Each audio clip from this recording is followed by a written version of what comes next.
Good morning, everybody. How are you? I'm very excited to be going live this morning, and we're going to be talking about the amazing 2 nights of music so far. I love that so many people are already popping on. Good morning to everybody. I hope you have had an amazing weekend so far. There's a lot to get to from these 2 nights of the 25th anniversary weekend. I am not there, unfortunately. My plans changed. My youngest kid, Brendan, whose birthday was yesterday, actually tested positive for COVID earlier in the week, so I had to change my plans last minute, but that's okay. He's doing good, and thankful for the stream and technology and that I am able to still listen to the shows and do all that from home. So I'm very excited to be welcoming my good friends, Adam Scheinberg and Josh Colky from Umphreaks Anonymous. Today, we're going to talk about the shows, and maybe you recall that the 3 of us were the expert analysis panel at Bowl a couple months ago. So it's going to be awesome to get everybody together again to talk about the weekend so far. So let me see if everybody is ready to go here. Even though I've done this a couple of times, I'm still how to do an Instagram live. So, oh, yay, there you are. How's it going? It's going great. How are you? I'm good. How's your little one? He's doing good. His symptoms are really mild, and he's back to his usual 8-year-old self, jumping around and not acting like he's sick. So he's good. I get it.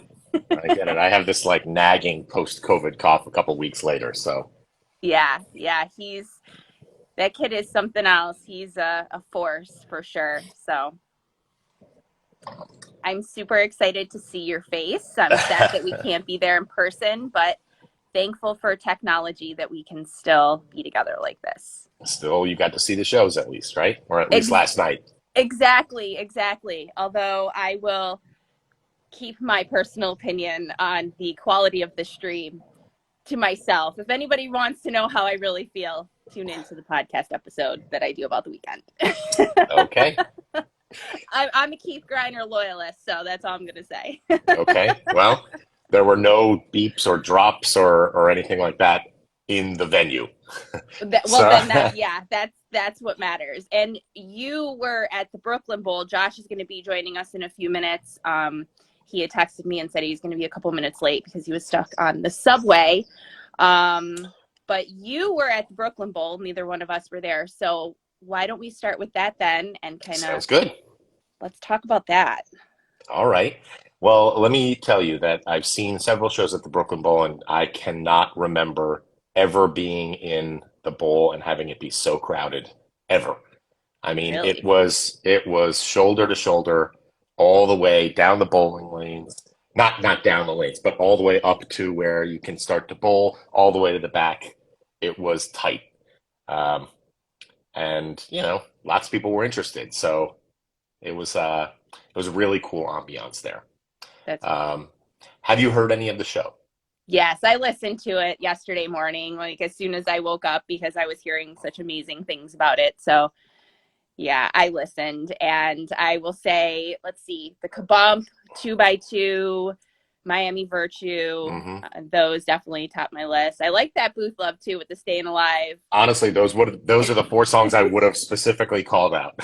And you know what? I listened to it, and all I could think about with that Booth Love was Josh just getting the fuck down, dancing so hard if he was there. Like, I could just visualize it. That had to be so much fun with the disco ball and huge dance party. Yeah. That is not my favorite song, but I as soon as it ended, I was like, that's got to be an all-timer, right? I mean, that was a lot of fun. Yeah. So that 2x2, that really did it right for me. That one For sort sure. of cherry on top of the whole show. For sure. And for me, No Comment is a song I just love anyways. Um, I've loved that song since it was Pop Tart back in the day.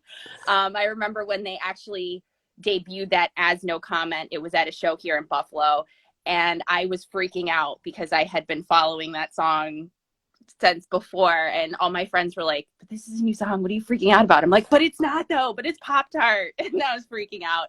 And when I saw the notes on All Things Umphrey's that they're, and I could hear it with the August teas in there, like it's like speaking to my heart. So, two notable things happened. Obviously, return of Liquid Yeah. and Yep. Red Baron. Yep. Um, so the fun part of that is I am not sure that many people understood what was happening while it was happening. And if I'm being completely honest with you, if I didn't know that that's what they were playing, I would have been like, "Wait, what's this? I know this song. What is this?" But that's a huge bust out. I mean, Yeah. that's like close to 1,800 shows. And they had played that at their first show back in '98 too. So that was a nice little like homage to that as well. So you know that the band is paying attention to 1998, Yeah, and obviously tonight is the night. So it'll be interesting to see how that unfolds, won't it? for sure. I'm very excited to see how it goes. And we are going to have cake at my house because, it's a birthday. And actually, yesterday was my Brendan's birthday. So he always likes to tell people that not only is he named after Brendan Bayless, but his birthday is the day before Umphrey's me. So, Oh, look who we found. Josh, can't hear you. Hold on. He's on the Can you hear me now? We can hear you now. There you are. Too loud? Better. Good morning. Good morning. How are you? I'm doing well. Sorry, I didn't time this very well with my bagel pickup this morning. You're good. More breakfast after a show is important. So Absolutely. priorities. You're good. Agreed entirely. Yeah. It's great to see you. Likewise. How has your weekend been so far? Fantastic. There's absolutely no complaints about how absolutely amazing this weekend has been. Show last night was so much fun. I was just giving it a re-listen right now. That's how good it was. Next morning, diving right back into it. For sure. So before you jumped on, because Adam was at Brooklyn Bowl, we kind of touched on that, and I know you were not there, but you listened. So is there anything you kind of wanted added briefly from your re-listen before we dive into last night? Well, that Brooklyn Bowl show is incredible. I would definitely, I would put it above last night's show as far as how concise and well put together the jams were. Everything sounded fantastic. Obviously, the Red Baron appearance for the first time in 18 years is pretty incredible. The fact that that cover was shelved for a period of time, that now it could vote if if it were a person. It's pretty insane to me. But they played it like like they hadn't even thought about it. The band is so great at dusting things off after decades and then performing it seamlessly. I just was very impressed with that Brooklyn show all around. Great song selection. The jams were all dance party. Everything was really fun. And that's something you said, Josh, that you and I had talked about this morning. Actually, was the Brooklyn Bowl show was better. I hate saying better because, every show is fantastic. And so that's not the word I like to use. I have to find a new word, maybe invent one. I don't know. But we touched on that a little bit in our text this morning about Brooklyn Bowl over night one last night. What are your thoughts on that, Adam? About comparing Brooklyn Bowl to last night? Yeah. I mean, they're such different experiences. They really are. And last night does not really stand on its own as a show because it's part of a 2-night run. And we all know, I mean, there's no secret that the band is aware that it's a 2-night run, and they're trying to tell a story over the course of 2 nights. And I'm not trying to be, I'm not trying to be pretentious about it. They understand that you can't do your biggest trick on night 1 when you still have to entertain people for night 2. So I sort of feel like comparing them when Brooklyn Bowl was a standalone thing and the Cap is a 2-night event is tough.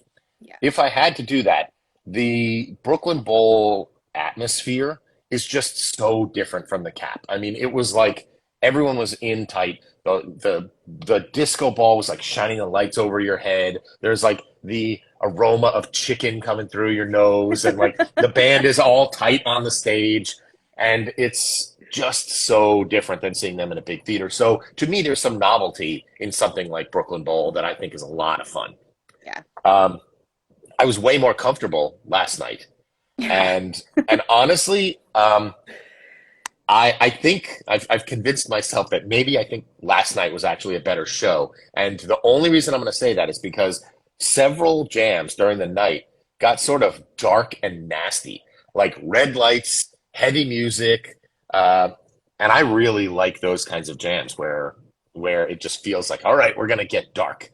And there were probably 3 jams that did that. And I don't know, that couldn't have happened at Brooklyn Bowl. Yeah, Just I love that point that you made too. Is that about the story and it not being over yet? It's kind of a still to be continued. So I like that the way that you looked at that. That's interesting for sure. So let's dive into last night then. Let's do it. Adam, start with your thoughts. Okay, so highlights of the night. FF mail package was just, so good. I have not, but I cannot wait to pull that one back up and give it another listen, because at the time I was like, oh, this is so good. And that FF2, that's another song that they played at their first show. So that's true. Another homage to that night. And I know it was intentional. So yeah.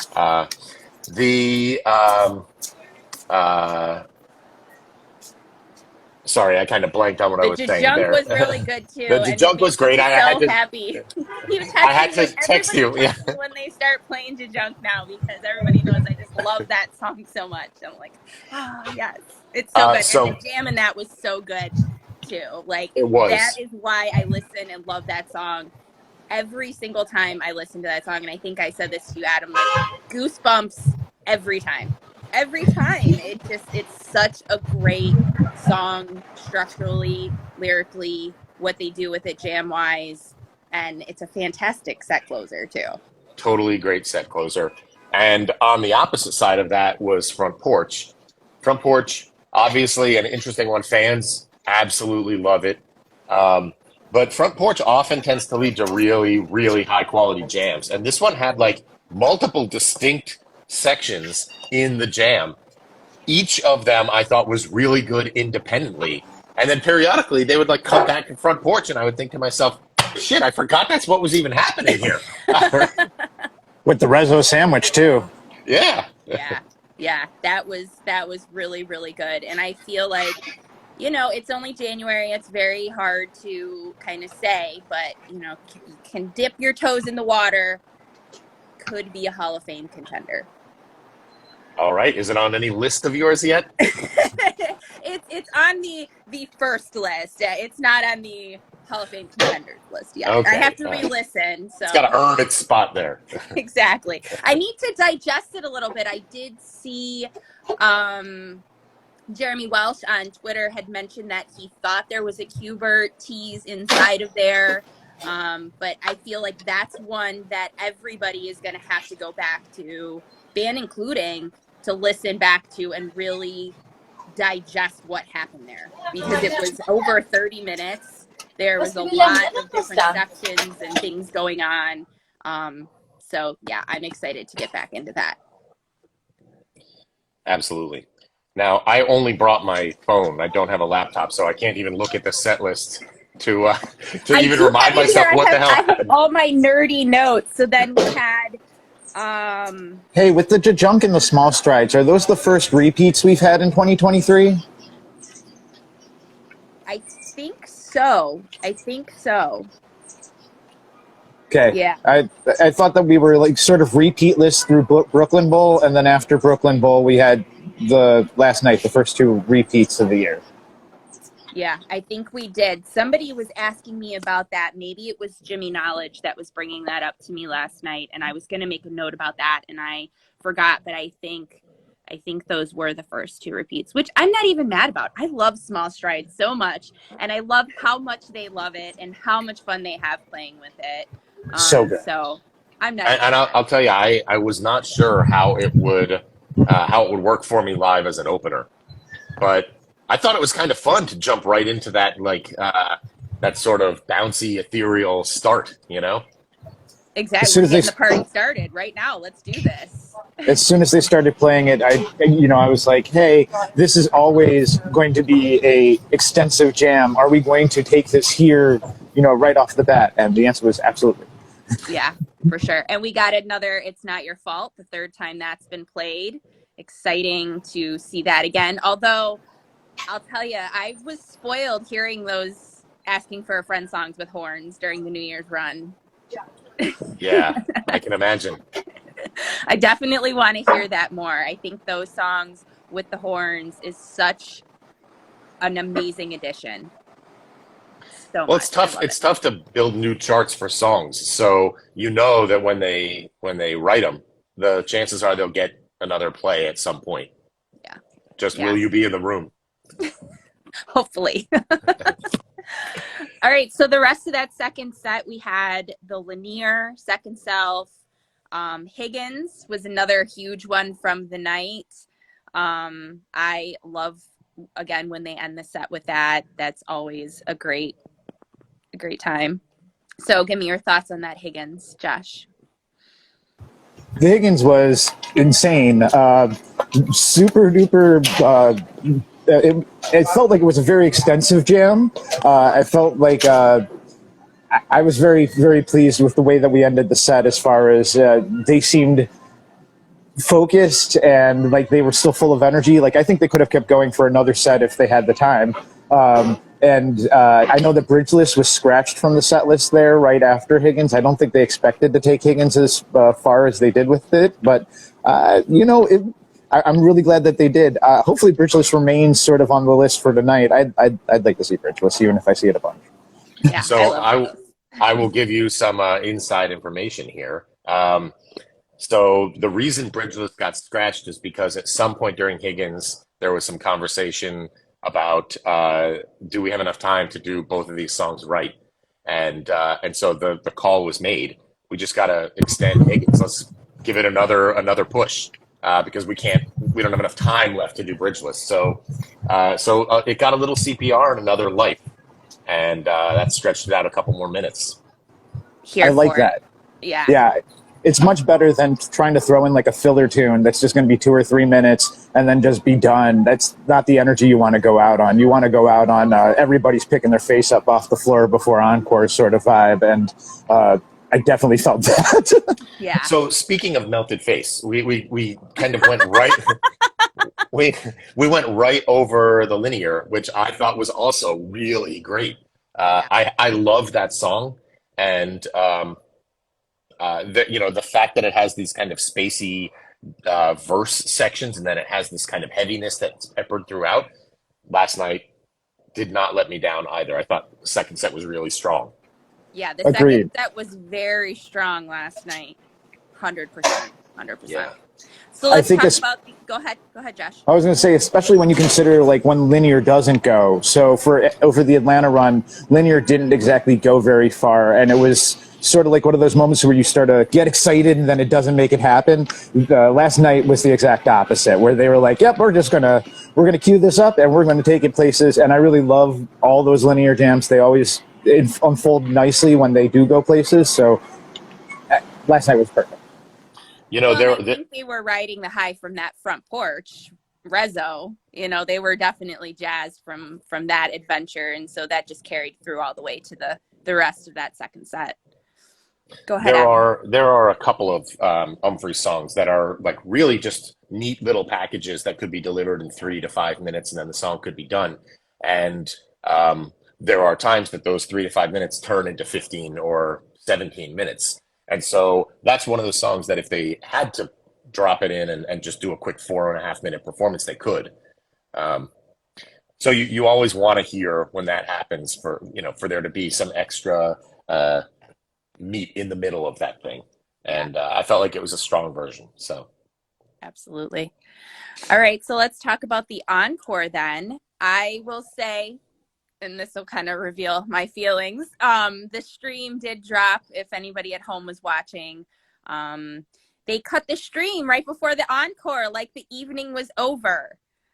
So oh wait, so you didn't get any encore?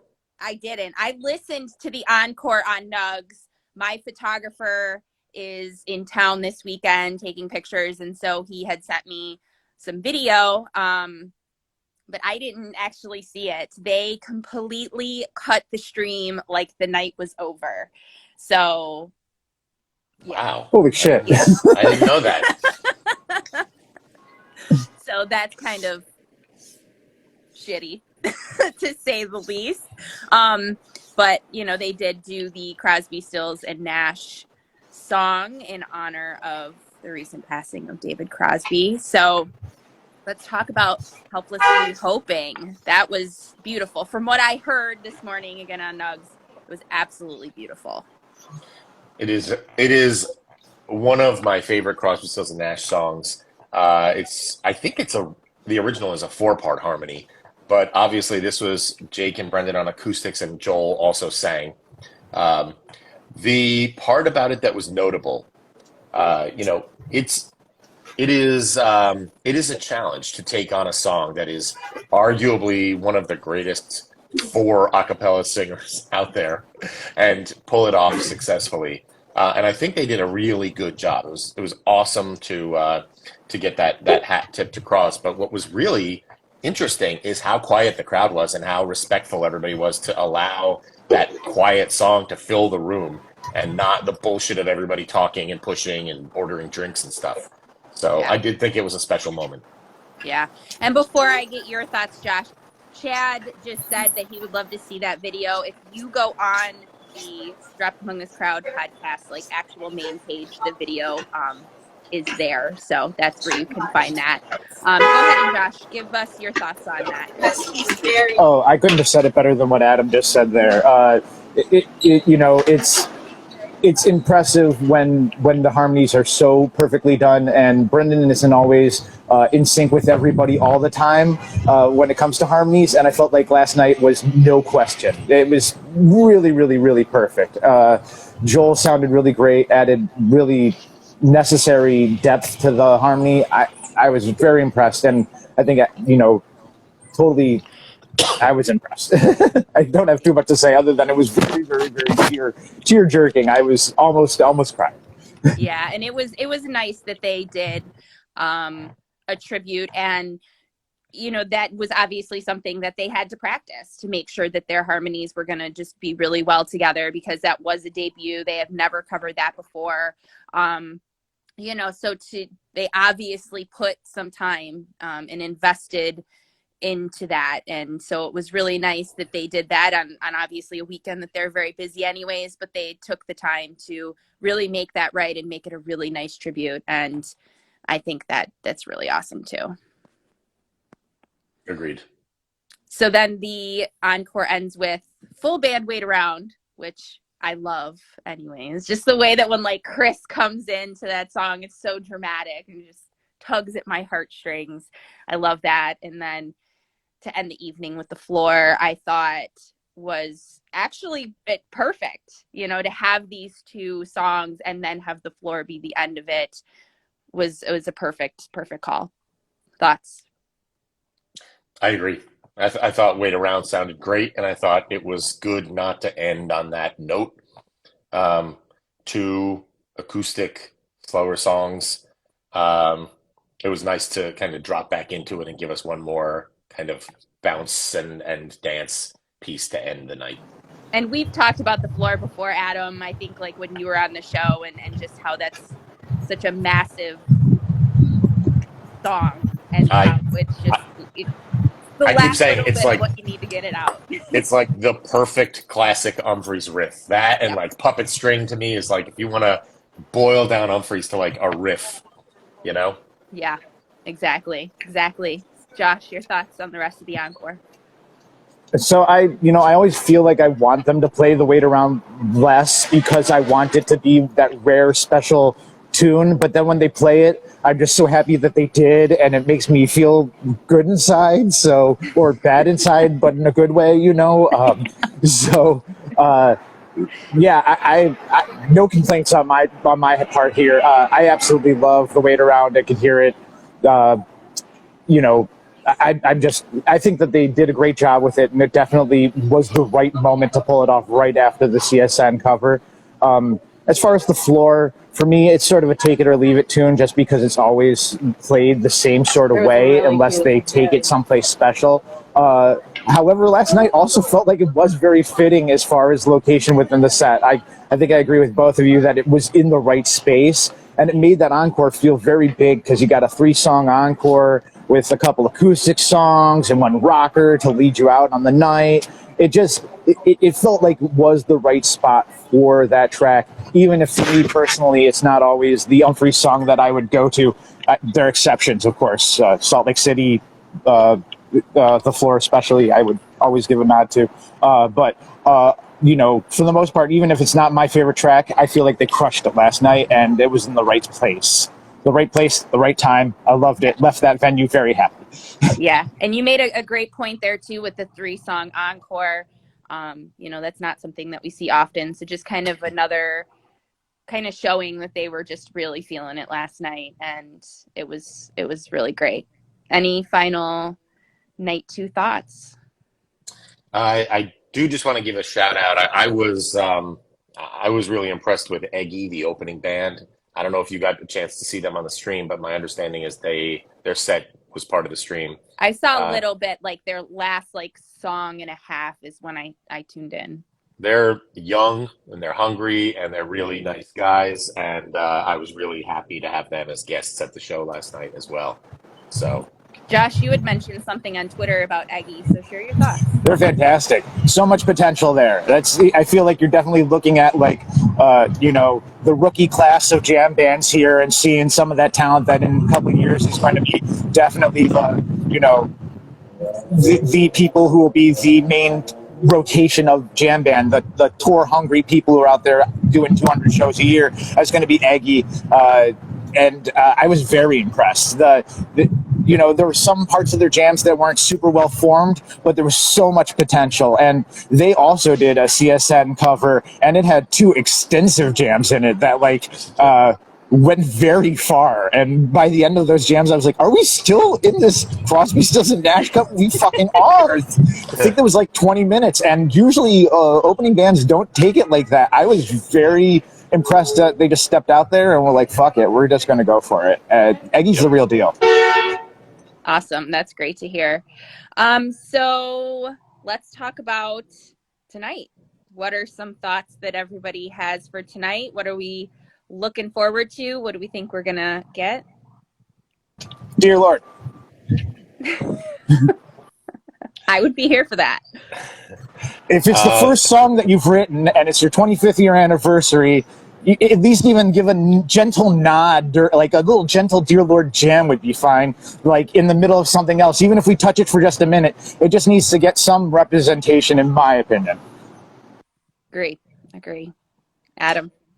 Well, I know a little bit about what's going to happen, so I don't want to reveal anything, but I will say that I can tell you that the band was definitely looking at 1998 when they were deciding what they wanted to do tonight. So I'm sure there will be a fitting tribute to their history in tonight. But I also hope that the show is not just a kind of a look back at what happened 2 decades ago. I hope they play some newer stuff too. I am unapologetically a huge fan of Asking for a Friend, and I think it would be great if we got some of their newest songs and some of their oldest songs. And I think getting another Raw Stew song would be really great. I would love that. To kind of show, like a full picture, like maybe play a song from their first show and then the next song be a Raw Stew song, and kind of in a way kind of show the history just there with those two songs would be fun. Yep. Yeah, like where the fuck is Unevolved? I'm with you. What is that? That is criminal. Yes, we need that again. We need that again in our lives, 100%. And could we get the debut of Work Sauce, please? Please. Is that vocally ready? Adam, I don't know.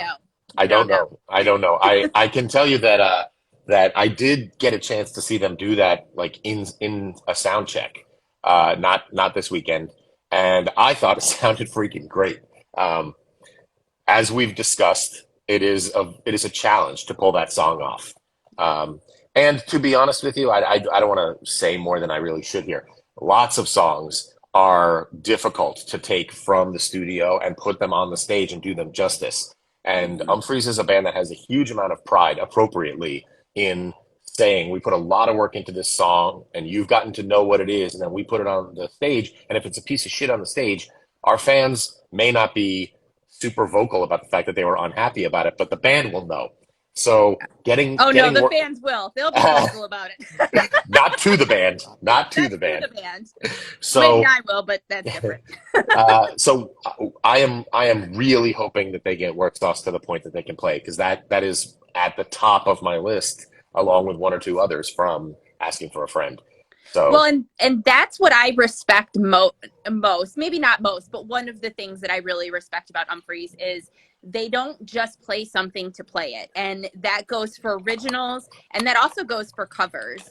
I mean, there are a billion songs that I hear all the time that are just like, oh my God, I would love to hear Umphreys play this. I would love to whatever. And they could easily rip out so many songs. But the fact that they're not just going to play a cover to play it, they want to not only do it well, but also pay respect to the original song and the original artist. That just speaks volumes for who they are as musicians and music fans, that they're not just going to play it to say, oh, well, we played that song. Yep. Well, we can cross our fingers that it shows up soon. I mean, they could wait for the Midwest one too. I wouldn't be mad about that, but let's go work. Let's go. So any final thoughts before Josh jumps off? I do want to give him some space to talk about what he is doing pre-show. He's doing some fan interviews.